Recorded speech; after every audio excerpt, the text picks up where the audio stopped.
Live from WTVO 17 and your home team, Eyewitness News at 5 starts now.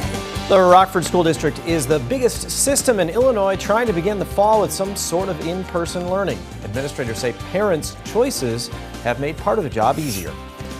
With this new mom, taking care of her baby is her #1 job. She shares how a power outage from Monday's storms put over a dozen pounds of her baby's food in jeopardy.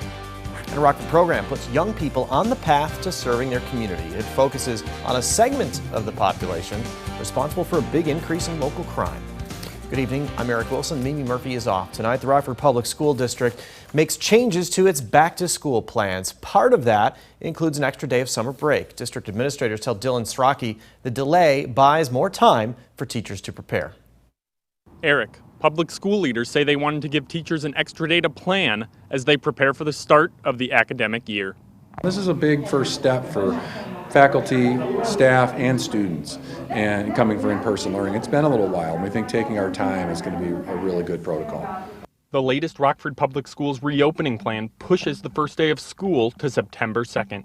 But not all kids who chose in-person learning will return to the classroom that day.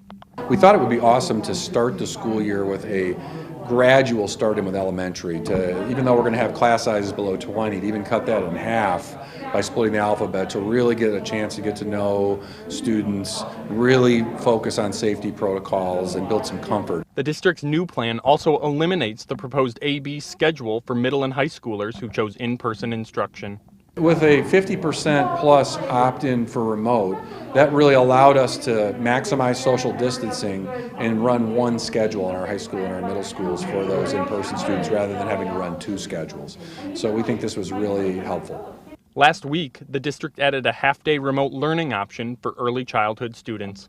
Parents who want that have to fill out a survey, which is open through August 17th. The plan is designed in part to give parents the tools they need to help their kids learn. The child's first and most important teacher is their parent, and so we'll just be providing the parent with additional activities and ideas linked to our curriculum that is guided by our teachers, and then the parents will actually be interacting in the activities with the children. More than 150 educators will be teaching remote classes only. I'll have more on the search to fill those positions coming up at 6 o'clock. In Rockford for your home team, I'm Dylan Strachey. A pair of state-line schools get a boost to help students earn a degree. Rock Valley and Highland community colleges are 2 of 9 Illinois schools with money on the way. RVC will see over $520,000. Highland will get more than $340,000.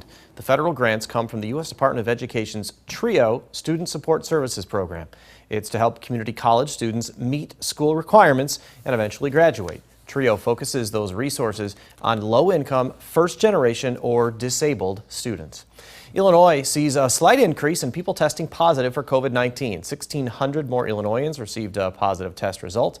More than 198,000 have gotten infected since the outbreak began. 16 more people have died from the virus. Death tolls now over 7,600. Labs across the state processed 42,000 tests in the last 24 hours. The positivity rate is at 4.1%. Illinois residents have more time to apply for food benefits. The deadline to apply for the Illinois Pandemic Electronic Benefit Transfer Program is pushed back to August 31st. The program provides families with money for the upcoming school year. It comes out to about $350 per school-age child. The U.S. Department of Agriculture will fund the program. Families with kids who were eligible for free or reduced lunches this past spring and those who didn't receive SNAP benefits can apply. If you live in Winnebago County, you might want to think twice before a trip to the Badger State. Wisconsin is one of 20 states. County health officials say people need to quarantine after visiting. Travelers should isolate for 14 days. That applies to any out-of-state visitors as well if they're coming from one of the states on the list. That does not apply to people living in neighboring states but who work in Winnebago County. The county's been put at a warning level by the Illinois Department of Public Health. For a full list of the 20 states, head to mystateline.com. Rockford's still working to clear debris from Monday's storms. The National Weather Service confirmed 2 tornadoes blew through the Forest City. Public Works began dealing with downed trees and power lines blocking streets right after the storm's clouds cleared. Now crews are going along the tornado's paths, removing trees and branches from almost 24 streets. You can also put yard debris out to be picked up with your garbage. The debris has to be in a paper bag or reusable can marked with a large X. Twigs and branches can be bundled. Those have to be tied with a string and no bigger than 4 feet long by 2 feet wide. Those storms knocked out power for thousands of state line homes. That left many people scrambling to save the food in their refrigerators. Michelle Rave talked with one woman who's struggling to save not just her food, but irreplaceable meals for her infants. Hurricane-force winds caused significant damage on Monday, and many people across the state line are still left with no power. Rachel Martin is just one of thousands in the state line that are still without power. The mother of 2 was left searching for a solution as she is currently breastfeeding her 6-week-old baby. She had over 18 pounds of breast milk stored in her fridge and feared the milk would spoil. Martin and her husband immediately searched stores for a generator, but struck out. Luckily, a friend let them borrow one. I've literally cried over spilled milk before. Just knocking over a bottle is devastating. And so I was really getting on my husband. I was like, we really need to get a generator, because if I lose all that, I might just throw in the towel, because it's just so devastating to lose that much, because I just think about all the time that it took. ComEd estimated all customers in Illinois could have power restored by Saturday, but now say it should be done by Friday. Reporting in Rockford for your home team, I'm Michelle Rave. Since George Floyd's death, protesters and police have clashed in cities across the globe. New numbers show here in the U.S. people's confidence in police is at a 30-year low. That's according to a new Gallup poll released today. It found roughly 48% of Americans have high confidence in police. That's down from 53% last year. It's also the lowest level of confidence in police since Gallup's first policing poll 3 decades ago. Here in Rockford, police departments are working to create trust in the city's youngest residents. It's through the Park District's Youth Police Academy. Hannah Zettel is at the Webb's Norman Center. Hannah, police hope this program keeps kids from going on a dangerous path. That's right, Eric. And Rockford's youngest police officers graduated from the academy today. It's all part of the Rockford Park District's latest program aimed at improving teen crime statistics here in Rockford. In just 1 year, the city of Rockford has seen a 100% increase in teen robberies. Now, Rockford Park District police are reaching out to local kids to get them on the right path early on. The Park District recently received nearly $700,000 in state funding to host a series of violence prevention programs like this camp. One participant with dreams to become a law enforcement leader says he's learned a lot about the public safety while gaining mentors in the process, and you'll be able to hear from him later, coming up tonight on Eyewitness News and 10. Again, a big congratulations to all of the junior cops that graduated today. But for now, reporting live in Rockford for your home team, I'm Hannah Zettel. Thanks, Hannah. We'll see you again at 6 o'clock. Joe Biden and Kamala Harris appear for the first time as running mates on the Democratic ticket. Unlike campaigns in the past, there were no crowds. The pair instead spoke in front of reporters at a Wilmington, Delaware high school. Biden and Harris wasted no time going after President Trump. Here's the good news. We don't have to accept the failed government of Donald Trump and Mike Pence. In just 83 days, we have a chance to choose a better future for our country. Senator Harris becomes the first woman of color to appear on the ballot as vice president. The Trump administration recognized the history being made, but says it's not enough. I think we can stand up and take a moment to applaud when history is made, and then take a moment to say why somebody who seems forward-looking would actually bring us backwards as a nation through her record and her policies and her beliefs. The Democratic National Convention begins next week. Republicans hold their convention the following week. Now, your first warned weather forecast with Chief Meteorologist Candace King. Much more quiet once again this afternoon. Beautiful day today, but the National Weather Service continues to go out and survey damage from the storms that rolled through Monday afternoon, confirming 3 more tornadoes outside of our area. I will say they are finishing up the information on the damage that has been done out in Forston, so we should have a little bit more information on that coming up here shortly. But Ottawa and then south of Chicago, 3 more reported tornadoes. That puts our count at 10, which came through Monday afternoon and early Monday evening. 2 of those tornadoes were within the city limits of Rockford.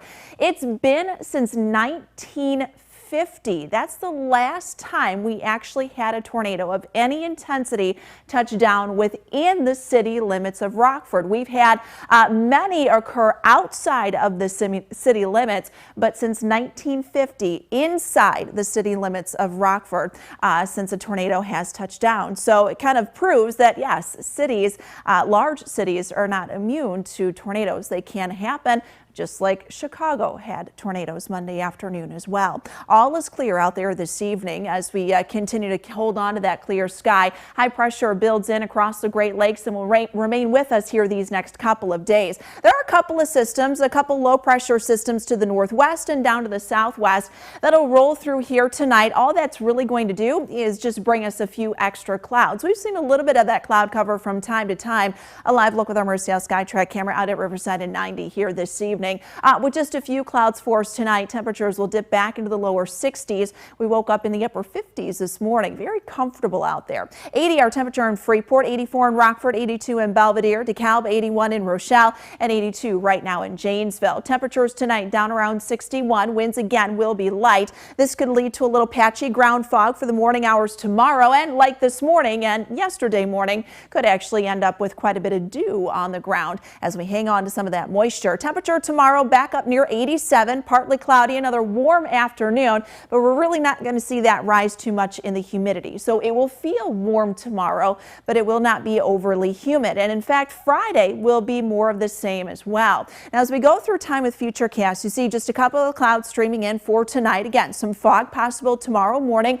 We may end up with just a few more clouds tomorrow afternoon than what we've had here for today, but our skies will stay dry, not only for Thursday, but also going into Friday. Our real next chance for rain doesn't look to occur until we head into Saturday afternoon and Saturday evening, and even that chance looks fairly low for us going into the weekend. Our pattern changes then again early next week. We get a big ridge of high pressure that builds out to the west, pushes the jet stream up to the north, causes it to dip here across the Midwest and the Great Lakes, and bring those temperatures back down below average as we head into early next week. In fact, we'll stay at 87 for Friday, Saturday. See the number drop a little bit on Sunday, 70s by next week. And Eric, those overnight lows will be back down into the 50s. Now, the Napleton Sports Desk with Sports Director Scott Lepper. There's a lot to like about the potential and the talent of the White Sox lineup, but there's little doubt that Tim Anderson's the most valuable player of them all. He's the straw that spurs the drink at the top of the order, and